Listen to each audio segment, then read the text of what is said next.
Alright, so my name is one named Lucas, and this is my 2018 Awesome Games Done Quick submission for Rugrats Search for Reptar with the All Levels category, and we'll just jump right into it here. So, right off the bat, we start from a console reset because of an RNG manipulation. The name of this game is Movement and Luck, so with good movement, generally good luck comes to follow. So, the very first split, Chucky's Glasses, is one of the heaviest RNG things in the game, and it made it really hard to run until one day I just kind of reset at random and noticed that it gave me good RNG, and I kept resetting. So luckily, the manip works. But the timer starts from the main menu, and then we'll jump into it here.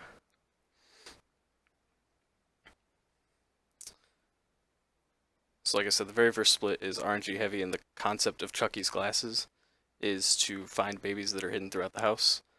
And you'll notice I do a jump here, and that's to specifically buffer the time in order to get the manipulation. And then, so you gotta find the babies, and then there's a chance the babies can be upstairs or downstairs, and that's what made this game so hard to split, because it was a lot of random resetting to start. Just hopefully get good RNG. But luckily the RNG is not too bad, and if the manip has a pretty easy window to hit, so I should mention that this is also my world record run of 28 minutes and 9 seconds. As of recording this video, I know there's one person going after it right now, but I can't do runs right now because I have a broken thumb, so that's why I'm doing this instead of a live run for my submission. But even if the RNG misses, it doesn't take too long. There's two options. This is the fastest option, and I accidentally go for the 80% route here because I was running 80% the day that I got this record. So, there's like two different variations that you can get, and then if you miss completely, it's honestly faster just to reset and try again. So it shouldn't take too that long with a miss though. And then on this split for Angelica's Circus, there is a glitch with one of the jumps that changes how the babies jump for the rest of the game. And it wasn't noticeable before we started resetting the console because it just kind of happened.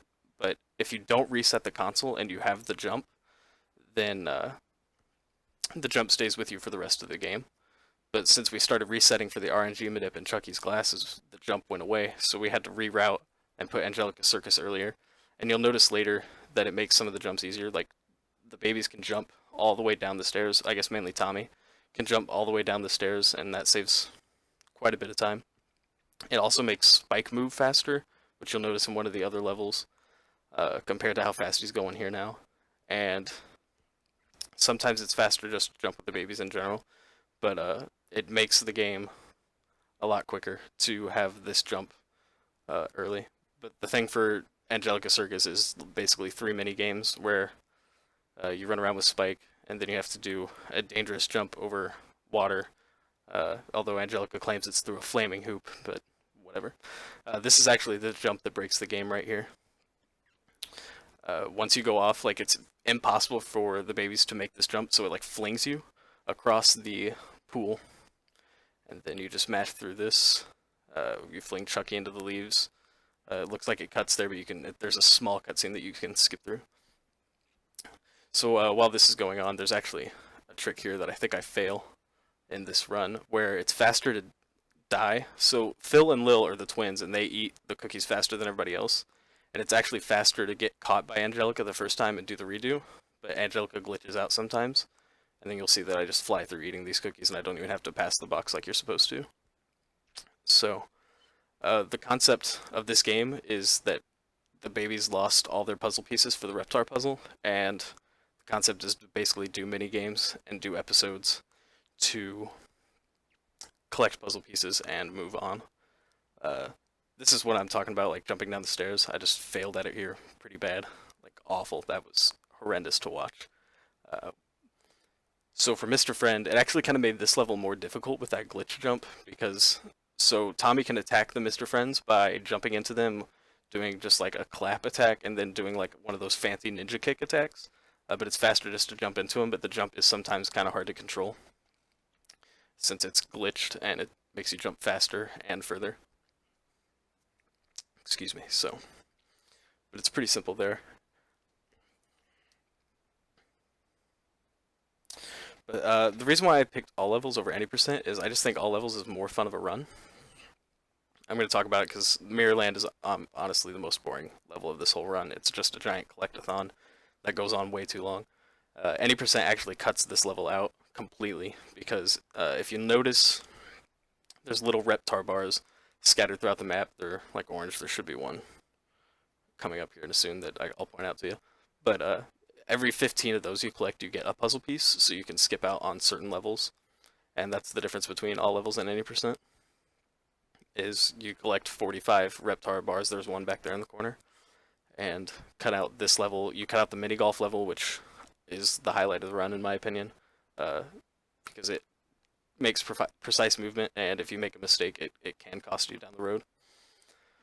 So that's why I chose all levels over 80%. I just think it's more fun of a run and just more entertaining to watch. Although 80% is pretty fun. It's been a pretty competitive scene over the past month or so. There's been, I think there's only, out of like 15 people that have ran this game, there's like 4 people that were actively running it at the moment. So yeah, that's pretty much that. Also, there's a thing with the balloons in this level, you kind of have to approach them in a certain way whenever you're climbing the ledges, because if you climb into the balloon, it won't register that you touched it. So you kind of have to climb up to the side and then run into it, and then that's how you'll notice it here, like climb to the side and then run and pop it. And what I should be doing is jumping off those ledges, because since the glitch is jumped and you have to do a climb down animation anyway, it's just faster and you gain more distance to jump off the ledge and out into a distance. And as for movement in this game, it's pretty finicky. The camera can cause quite a bit of problems and turn you around in the wrong direction. Like, kind of right there was just me swinging back and forth trying to move around.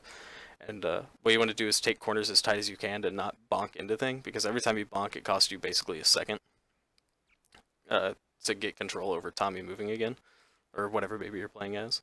So movement needs to be very precise in this run, as well as the RNG that we'll get into here a little more later.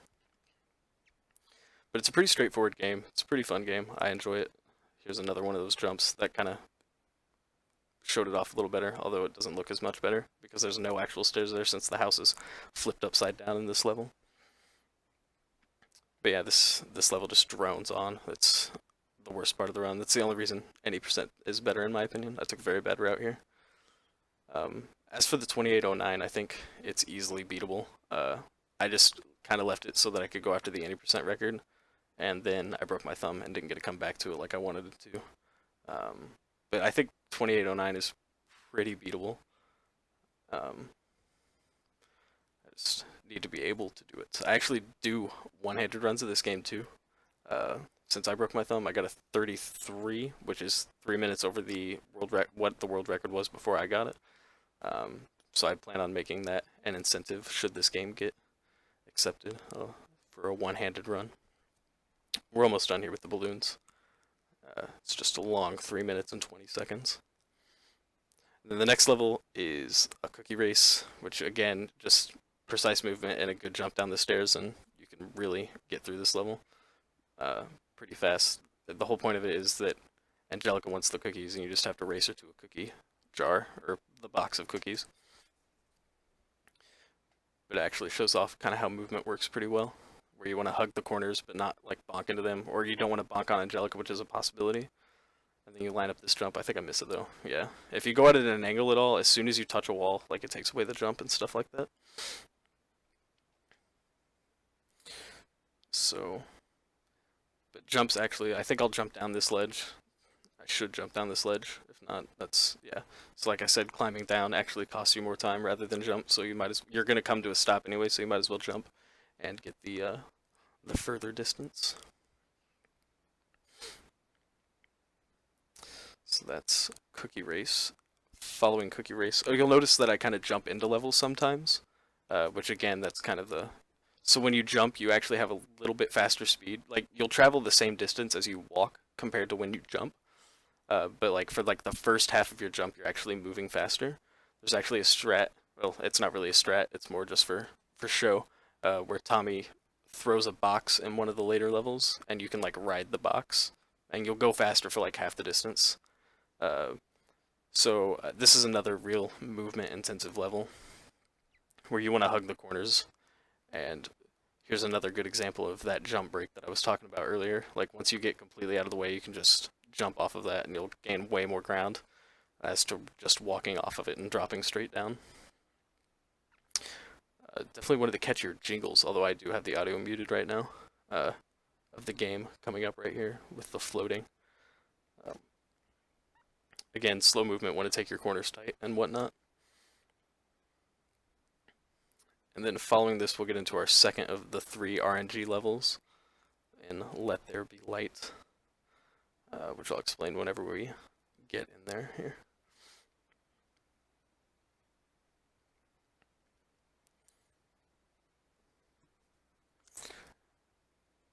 Another thing is you don't really want to collect Reptar bars in all levels, because if you end up collecting too many and it adds that puzzle piece, it can cost you time later because it'll like stop you and you just kind of won't be expecting it.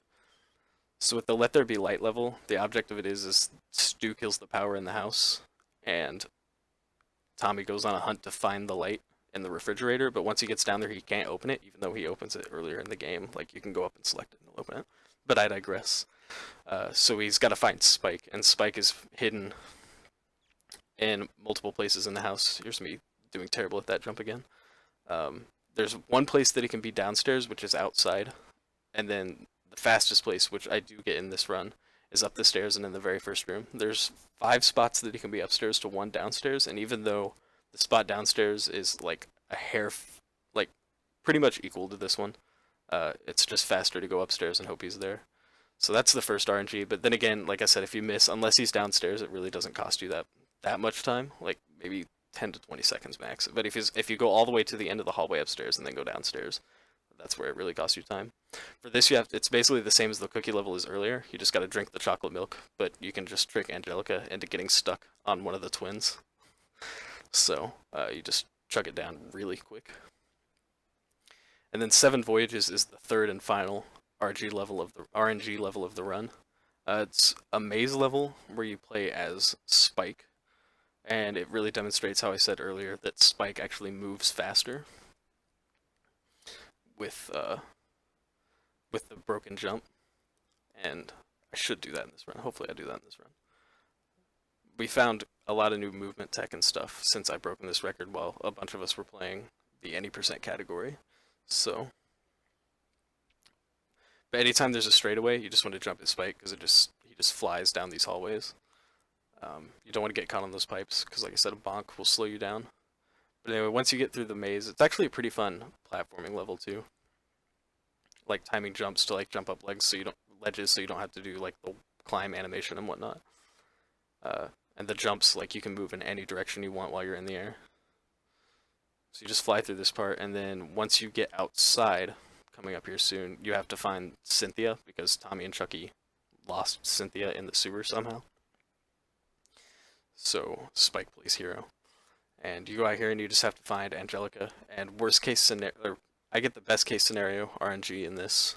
Worst case is she's all the way around the map and you have to take the long way around. There's no shortcut to get to it. Again, it's like a 15 to 20 seconds by the time it comes around, I think. Which I take all that into consideration with my submitted time. But that's the best RNG there.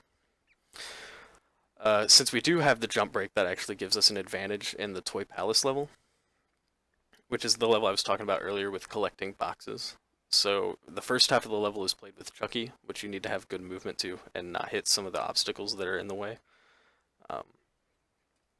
Which you'll see there's like toy robots and a bunch of like cowboy and Indian toys and whatnot. So you just want to squeeze through and not bonk while Chucky slides. And then over here we do a jump off a ledge like I talked about earlier to gain more distance instead of just climbing down. And then after that you play as Tommy because you need to turn on Reptar so he can save you from the giant ape gorilla. I forgot what his name is off the top of my head. So you play as Tommy and you gotta collect boxes to climb that ledge over there. You're supposed to collect 4 boxes to get all the way to the top of it, but with the broken jump, you can get 3. I don't know what that was. That was insane. So you need to collect 3 boxes in order to get to the top. because you can break one of the jumps there. So you go through, and some of these jumps can actually be weird because if Tommy's in the wall at all, like I think you noticed earlier, I think I missed one of the jumps. If Tommy gets stuck in the wall, he just won't gain any distance. He'll go up and then come straight down. And these are the boxes I was talking about earlier that he can ride. So, jump across here, grab this one, that's the last one. And there's actually a new strat that was found since I've gotten this record where you only need 2 boxes. But if I can't get that down, the 3 boxes is just fine. Where you jump from off over to the ledge over by Reptar. So that's the jump. You're normally supposed to put another box down there and climb up it. But another jump that was found is that you can jump from over there off that ledge that Reptar's standing on and jump straight over and then collect 2 boxes and then use the very first box. So you climb up there and then exit that level.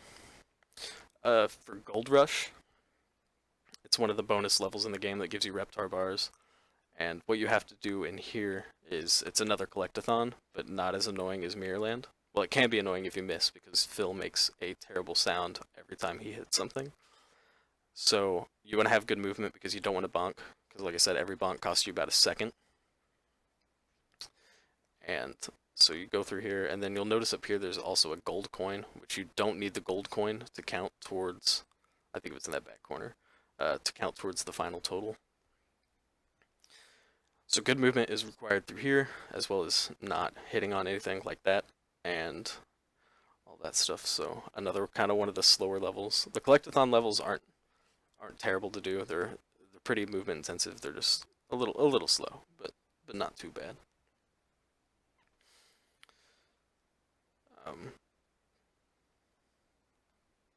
Yeah, so we just chug along through here.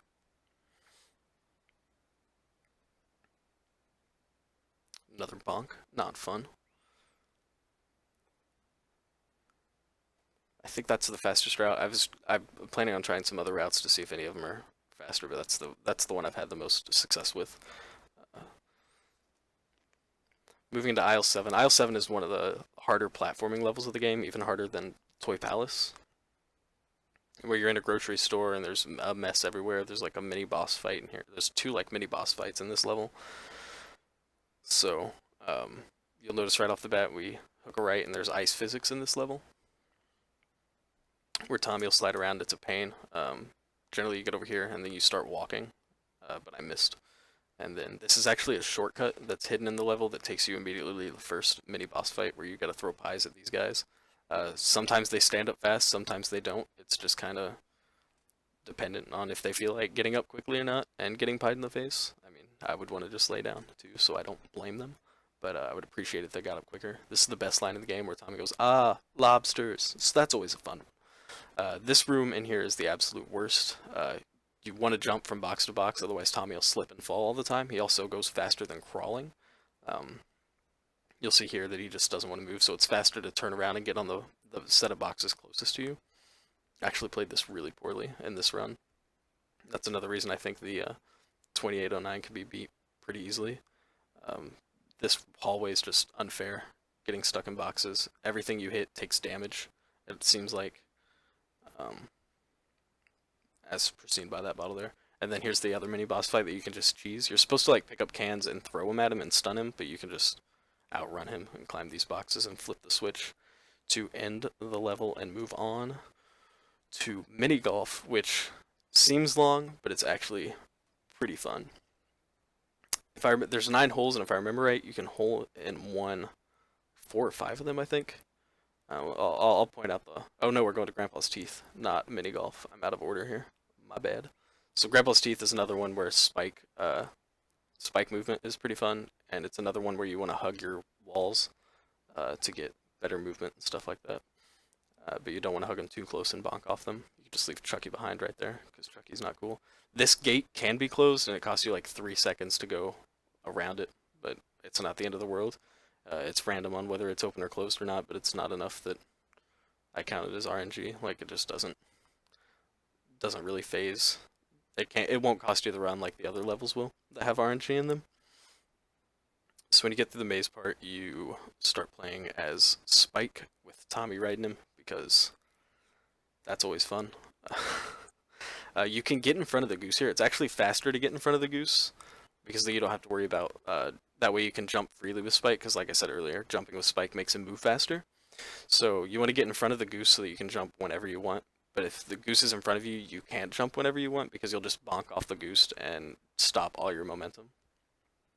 Some of these jumps are tricky, like Spike just won't go over them sometimes it feels like, and every bonk gives the goose a chance to pass you. He ends up passing me right here because I don't hit that turn right, so I can't jump freely anymore. Otherwise, like I said, I'll smack off the back of the goose and lose all my movement. And then once you get to the end of this part, there's another mini boss fight where you throw shuffleboard pucks at the goose to stun him. You can actually kill Chucky. Well, make Chucky have a fit and cry, I guess would be the better phrase. So yeah, you just hit the goose, stun him, free Chucky, save the day, get Grandpa's glasses back, and move on to mini golf. Now we're going to mini golf. So like I said, there's a few holes that you can hole in one here. And the thing that it's not the strokes that cost you time in mini golf, it's the walking to the ball after every one you miss. So clearly you want to hole in one not just because you have to take less strokes, but you don't have to actually walk to the ball. So the first level, or the first hole, is pretty easy, and you always want to approach the ball from behind, that way you're facing. So that's, again, one of the movement things. I actually lose time here, because I collected 15 Reptar bars and got a puzzle piece, and I didn't realize it fast enough. So you have to mash through all that menuing. So that's what I was saying earlier, is you want to be careful and not collect too many Reptar bars. Otherwise, I had to mash through it because I actually have enough Reptar bars where I can finish the game. You can hole in one this hole, so that's 2. You gotta play your angles right on your hills and stuff like that. Hole number 3, you can hole in one, but it either hole in ones or it ends up like, if this is the hole, the ball ends up like right here.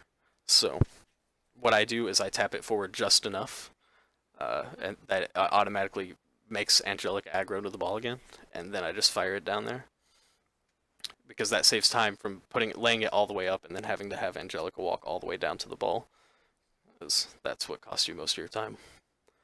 Hole 4 is pretty straightforward. I generally play this hole pretty safe. What you want to do is actually lay it up just on the other side of that front ledge right there at the top of the hill, because then you don't have to walk as far. But if you don't get it all the way up there, you have to wait for the ball to roll all the way back down and stop. And then you just have to hit it up there to play it safe at that point anyway. So I just always play it safe and then get this one in 2 strokes. Hole number 5 is another pretty straightforward one with Lil, where you just fire it as hard as you can. I actually mess it up kind of here in this one. I should have aimed a little more to the left and got a better, there's an angled wall down there, but that way it sets you up so that you can hit it in 2, but I accidentally goofed it, so I had to do it in 3, because if I would have hit it straight for the hole here, I would have bonked off that little angle that's popped out.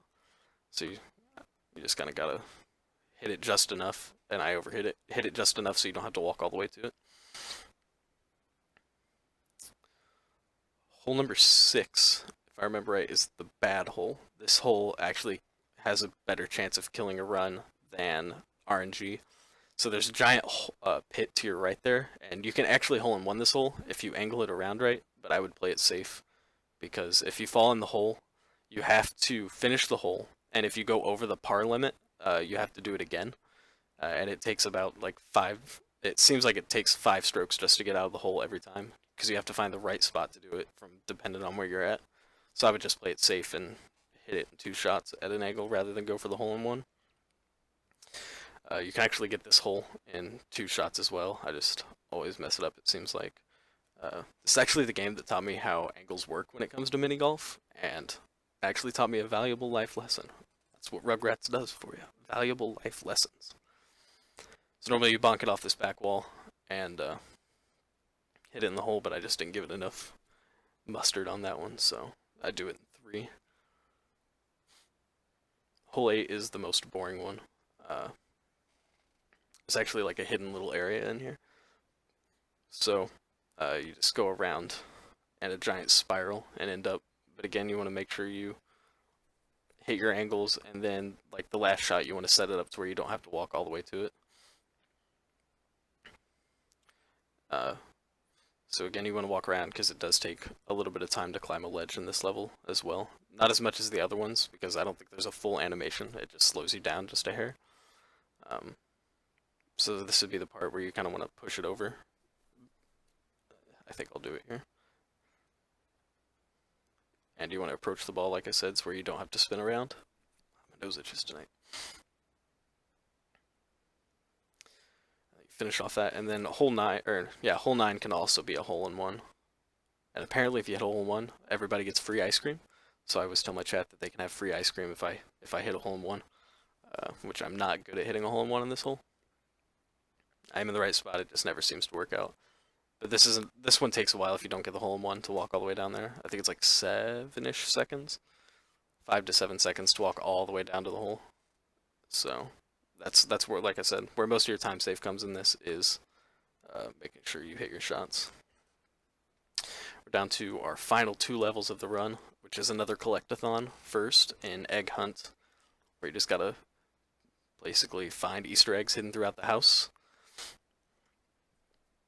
at a certain amount of time. There is kind of RNG elements to this, but it's not enough to where it's going to throw away your run. There's predetermined patterns to where the eggs can be, and then if you're good enough to remember them, like what the patterns are, then you can know where like all the nooks and cranny ones are. Because sometimes there's not one in that back corner. Sometimes there's more in one room than another, but like it's not really worth noting. There's also a gold egg in here, but you don't have to collect it for it to count for your final total. So you just good movement through here, and make sure you don't have to turn around too much for eggs that you missed, because every spin obviously slows you down throughout. I shouldn't have got that one. I could have got that one on the way out. What's the worst is like when you go in a room expecting there to be one and then there's just not one. So that's where knowing the patterns and stuff would benefit you. But they're kind of hard to tell apart until you get about halfway through it and you're like, oh, I think this is where they're all going to be. And then you can change your route dependent on like how you end. Because most of the time I go around the couch to the right, but this time I caught on that most of them were going to be over here, so it would have just been faster to go. There's one behind the couch right there, and I bonked too many times. And finish it off. I think you have to actually put together the puzzle, which can also be finicky, because if the puzzle's not lined up in just the right spot, it won't take it. You also want to mash. It'll give you the pieces in order, but most of the time I'm holding the directional button. See that's where like it won't take, so it skips to the next piece because I'm holding it down. Before I tap and select the next piece, there's another instance where it's skipped. And then with Reptar, it's just good movement throughout, and finish it off. Reptar is actually pretty weird. For a giant dinosaur, he gets stuck on an awful lot of tiny things, so there's little movement optimizations that you can do. You want to hug the wall, but you don't want to hug the wall too close because he will get stuck in walls. Like there, he kind of stutter stepped on that car there. Down this road right here is the worst because he actually gets stuck on those light posts. So you kind of want to snake your way through it just a hair, but you don't want to snake too much, otherwise you'll just catch yourself on the light post anyway. And then climbing it kind of always seems weird when he wants to go up it, so I always like to shake the analog stick, and that always seems to make him climb a little faster. Climbing down's the same way, where he kind of jumps down. You just go around, and then the timer stops when the screen goes to black, and loads up one of the best ending scenes in video games ever. So there's time, and you get to watch Reptar dance around with a top hat and a cane. So that's pretty much all levels in a nutshell. I'd like to see it get into GDQ because I think it's a good beginner speedrun that could help people actually get into speedrunning. Because it's pretty simple. It shows you that like movement is a must, and teaches you the evilness of RNG pretty early. So that's Rugrats Search for Reptar all levels, and thanks for watching this, and hopefully I'll see you at GDQ.